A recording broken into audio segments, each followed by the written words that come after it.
Scripture this morning is found in Mark 5:22 through 43. Now, I know that's a long scripture, but there's really two stories involved in this scripture.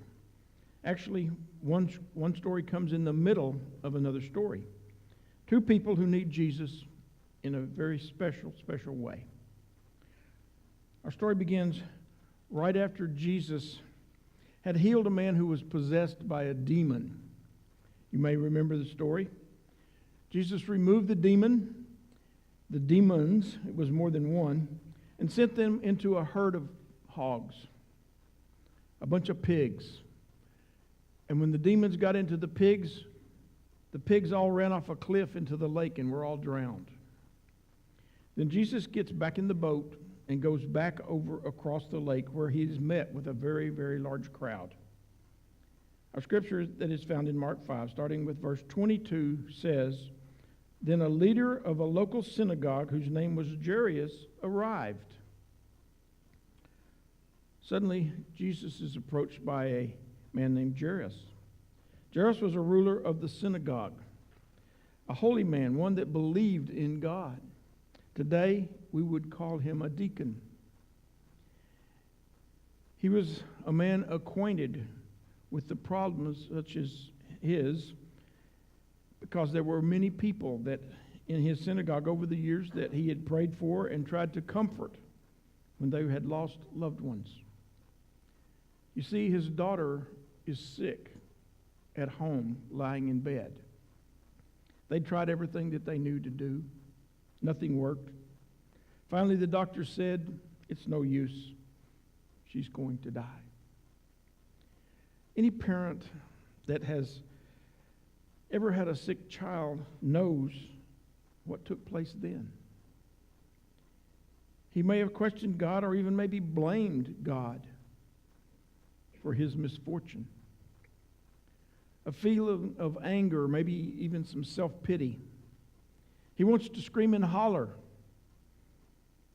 but does not know who to scream and holler at. Jairus has a feeling of helplessness and yet a great desire to do something but not knowing what to do. Jairus had heard of a man that had the power to heal. He had heard about a man who had been healed with a withered hand. And of course, there were the people that were talking about the insane man that lived across the lake in the tombs, and that Jesus had healed this man. Now, whether he was a true prophet or whether he's a charlatan, Jairus didn't know. All he knew was that his daughter was sick and he needed help. Jairus had a storm in his life. His little girl was about to die, and he was not ready to let her go.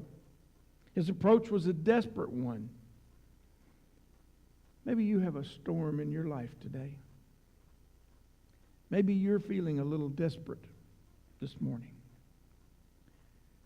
I want you to notice several attitudes about how Jairus approached Jesus. First, he had a selfless attitude. If this had been his own personal need, then he probably would have never given it a second thought. But Jairus threw away his pride. He threw away his self-confidence and his position. They all went out the window. Look at verse 22. It says, when he saw Jesus, he fell at his feet, pleading fervently with him. "My little daughter is dying," he said. "Please come and lay your hands on her and heal her so she can live." You see, Jairus was one of the most prominent men in the community, being one of the leaders in the local synagogue. And this was not a good time to be approaching Jesus, because the Jewish rulers were already violently opposed to him and his healings. And just to be seen in his presence was bad enough, but be seen asking for his help, asking him to come to your house, that could be disastrous for Jairus. He could lose everything. He could be kicked out of the synagogue forever. You know, sometimes we have to come with desperation. The same desperation that Jairus had. Forgetting what the crowd might think. Beginning to move forward toward the only one who can bring hope to a hopeless world. Second, Jairus had a humble attitude. I can just imagine him pushing his way through the crowd, and as he catches a glimpse of Jesus, his steps become quickened until finally he's standing face to face with the only one who can help him. There he fell at the feet of Jesus, declaring the superiority of Jesus in his life. You know, sometimes we can't let go of our position in our life or in our church in order to receive the help that we so helplessly need. You know, at the close of every service, we have what we call the invitation. We ask people who need prayer to come down and let me or one of our deacons pray with you for people that might be going through a storm. Some Sundays we have 2 or 3 people come down, but most Sundays no one comes down. Why is that? Why is that? Do we not have any storms in this church today? I think not. I think some people are thinking, what will people think if they see me asking for prayer? They might think that I'm weak or in my faith or even worse. Let me ask you something, and I want to see a show of hands. If somehow Jesus himself showed up here this morning, how many of you would rush to the front to be healed by Jesus?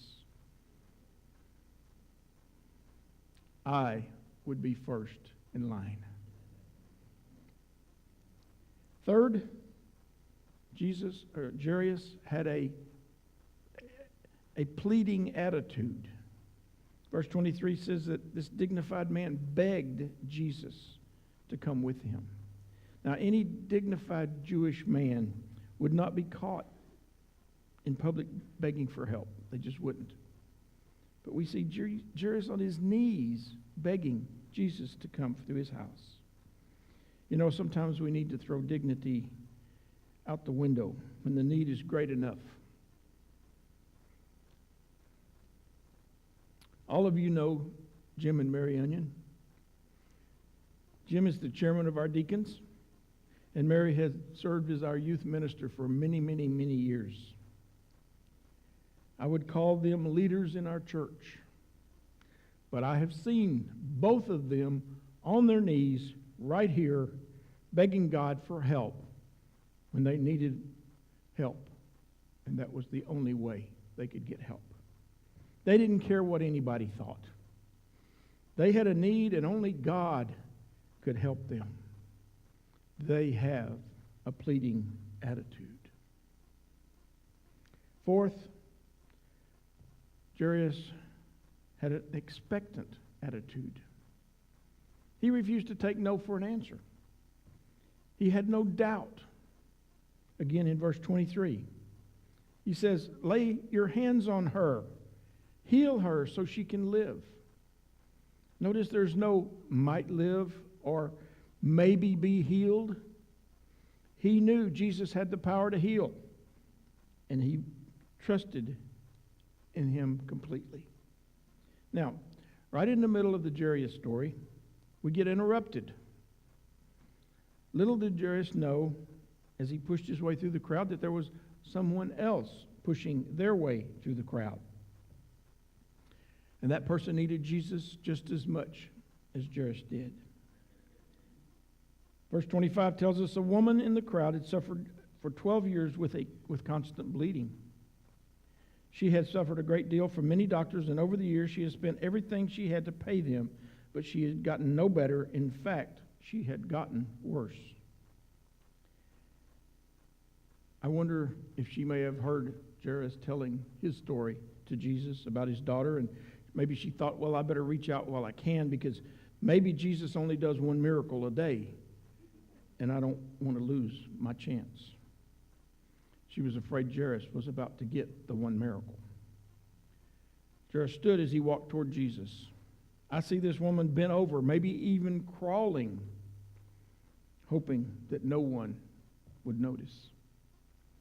Maybe she could slip in and get her miracle and get out before she even got caught.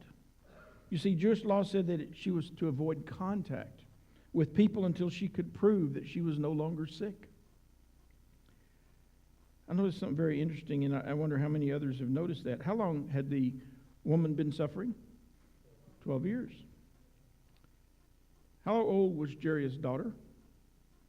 12 years old.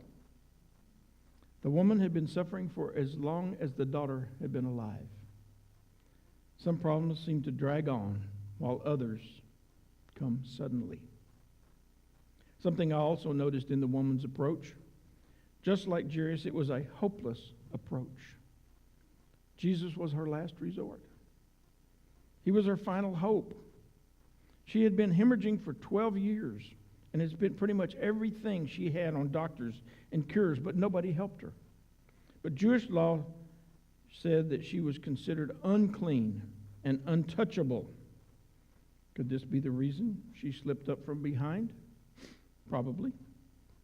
She was completely cut off from society, from the temple of God and God's people. Can you imagine having someone tell you that you are so hopeless that you can't come to church? To be told that you're so hopeless that God doesn't want anything to do with you. Don't wait until you reach the point of hopelessness, that point of no return, that place where you begin to convince yourself that God is ashamed of you and has turned his back on you. You can come to Jesus, because the one thing I know about Jesus is he will touch even the untouchable in life. I know, because he touched me.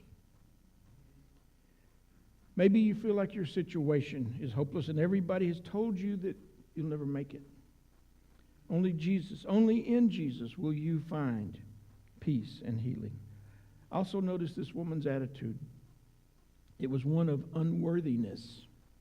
She came up behind Jesus because her illness was a personal matter and she wanted to touch Jesus without even being noticed. Maybe she believed that she is so unworthy that she doesn't deserve any help.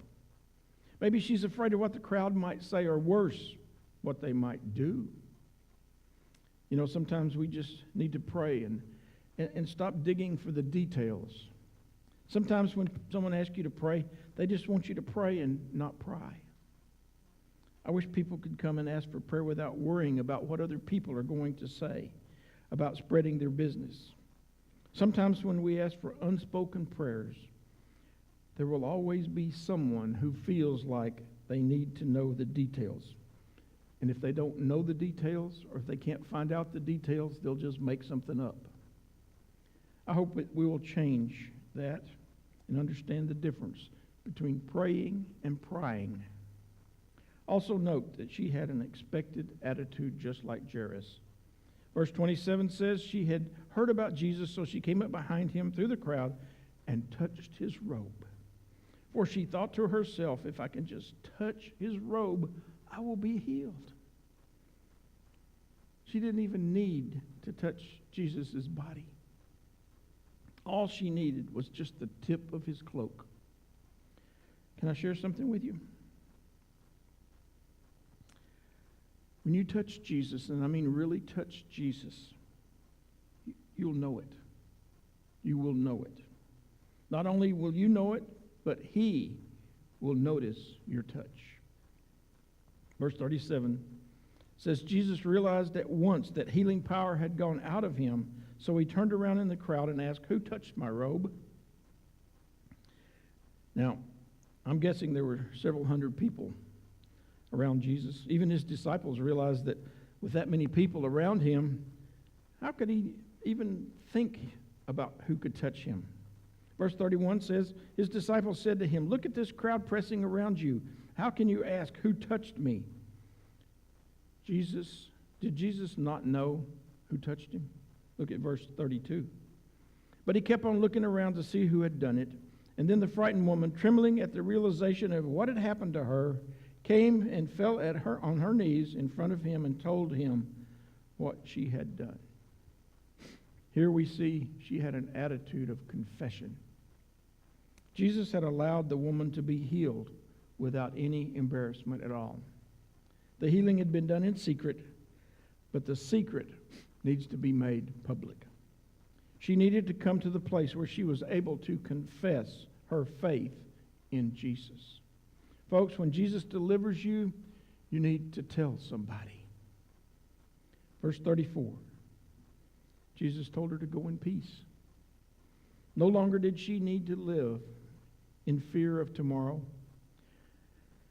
She found the answer of all her tomorrows, and his name is Jesus. Not only was she given peace, but she was made whole, physically, emotionally, spiritually.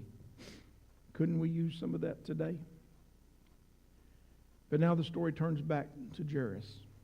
The woman's gone, and Jesus heads out with Jairus. But verse 35 tells us, while he was still speaking to her, messengers arrived from the home of Jairus, the leader of the synagogue. They told him, your daughter is dead.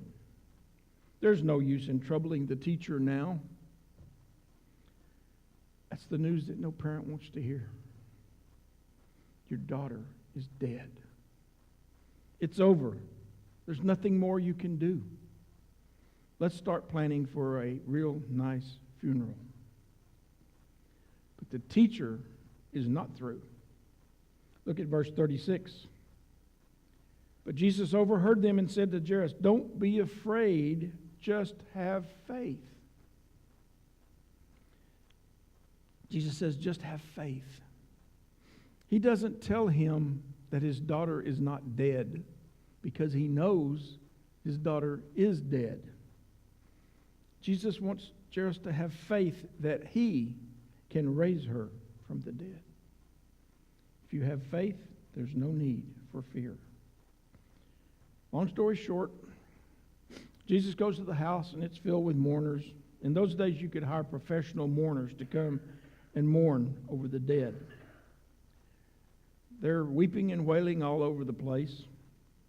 Jesus tells them, the child isn't dead. She's only asleep. Of course, they laugh at him.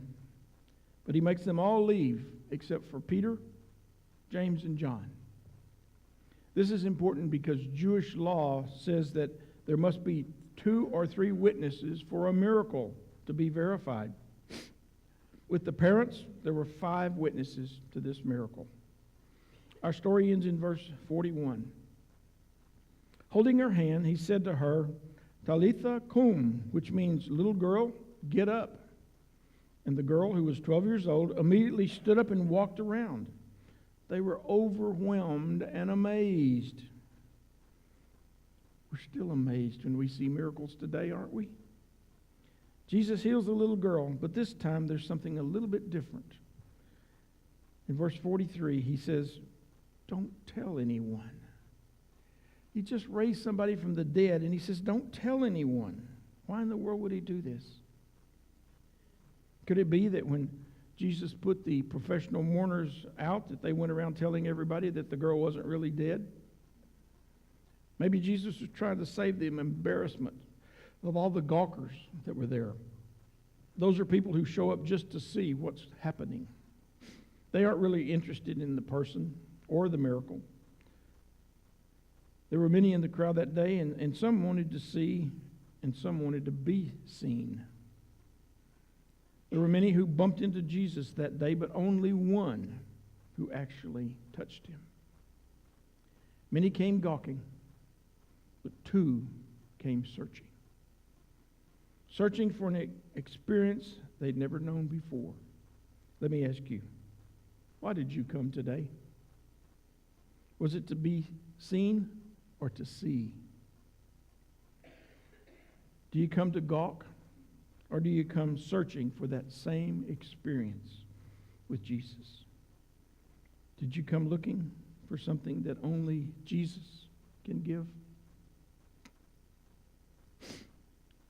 Tomorrow morning, I'll open up your heart, the surgeon said to the little boy, 8-year-old boy.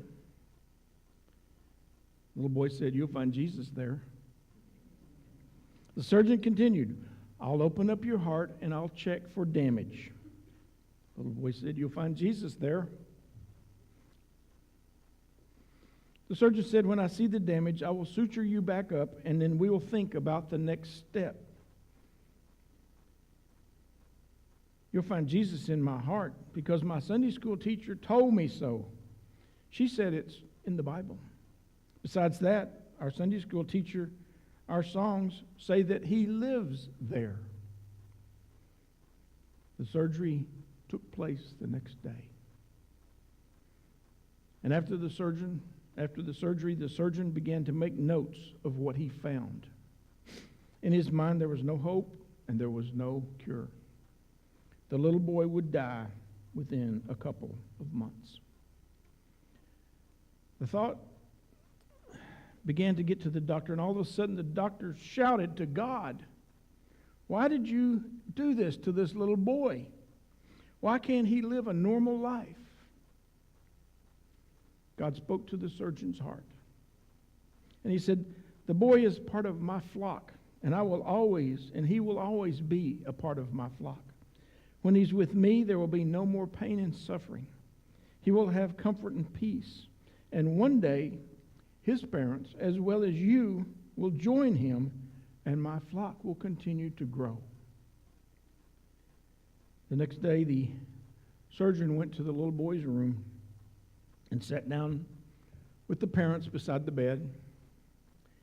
And in a few moments, the little boy opened his eyes and he asked very quietly, "Well, what did you find in my heart?" With tears flowing down his cheeks, he said, "I found Jesus." If we looked in your heart today, would we find Jesus? I hope so. I hope so. Will you pray with me this morning?